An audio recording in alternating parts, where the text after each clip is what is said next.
PSG Asset Management has more than 15 billion rand in assets under management. Earlier I spoke to portfolio manager Shaun Roux and asked him whether there is great value in the local stock market or not. Our view is that the market really consists of two worlds. There's parts of the market that look close on grossly overvalued to us, and yet they're pockets of very good value. And we think it's important to be able to cast the net wide. It's important to be able to go places, in some of the smaller cap shares where we can still find quality. And we also like the fact that we can invest part of our portfolio offshore. We think that gives us great relative opportunity. And that's a big debate that's been taking place, is offshore versus local. Now, if you were to highlight an opportunity in the offshore space that pretty much mirrors your strategy right now, is there a stock, two stocks that you can throw forward to comparatively local offshore? Yeah, so just to give you an example, for example, we think a company like SAB Miller, great company, but very overvalued. We wouldn't be owners at this kind of share price.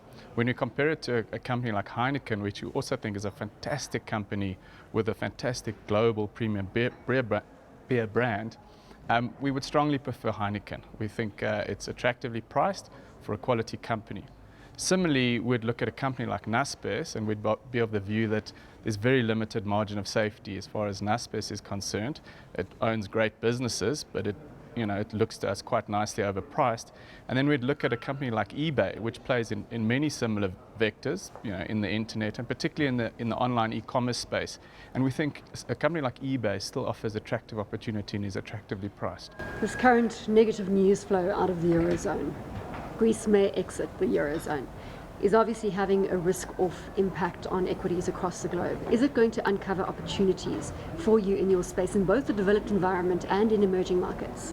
Absolutely, and I think it is already. I think we're starting to see the best opportunities on the unloved parts of the market where people are worried about cyclicality of earnings. So we're starting to look, and we've got quite high conviction in some of the better quality resource names. We think, because people are so worried about China and Europe, we're getting an opportunity to buy these stocks at what we think are very attractive values. So the likes of Anglo-American, BHP, Billiton. Anglo's, BHP and Sasol. And we think patient investors should be starting to buy at these levels. We think the margin of safety is well enough for patient investors to do well, but we understand that in the short run things are running against commodity prices.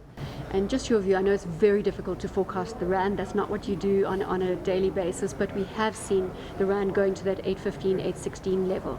Do you think we're going to see a blowout in the local unit if that negativity, that risk off trade continues to unfold in the global space?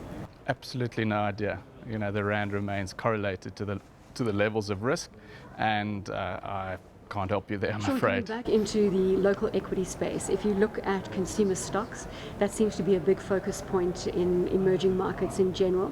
Retailers have run very hard to this point, and I suppose you also will find those examples of global or developed world stocks that look much more attractive than anything in the local retail space. That's exactly the case. We think there's some high quality retail names in South Africa. We just think if you own them at these levels at best, and if you take a very long-term view, you're going to get mediocre returns.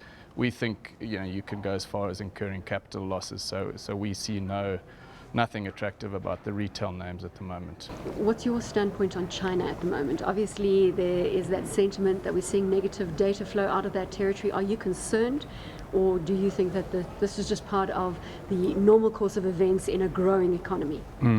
Look, we're not going to take a view on China. It's a very complex situation.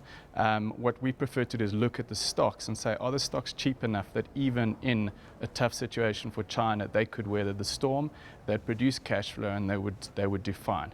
We're not taking a view on where the copper price is going to be next year. We're not taking a view on what China's GDP is going to be next year. Frankly, we don't know anything more than anyone else.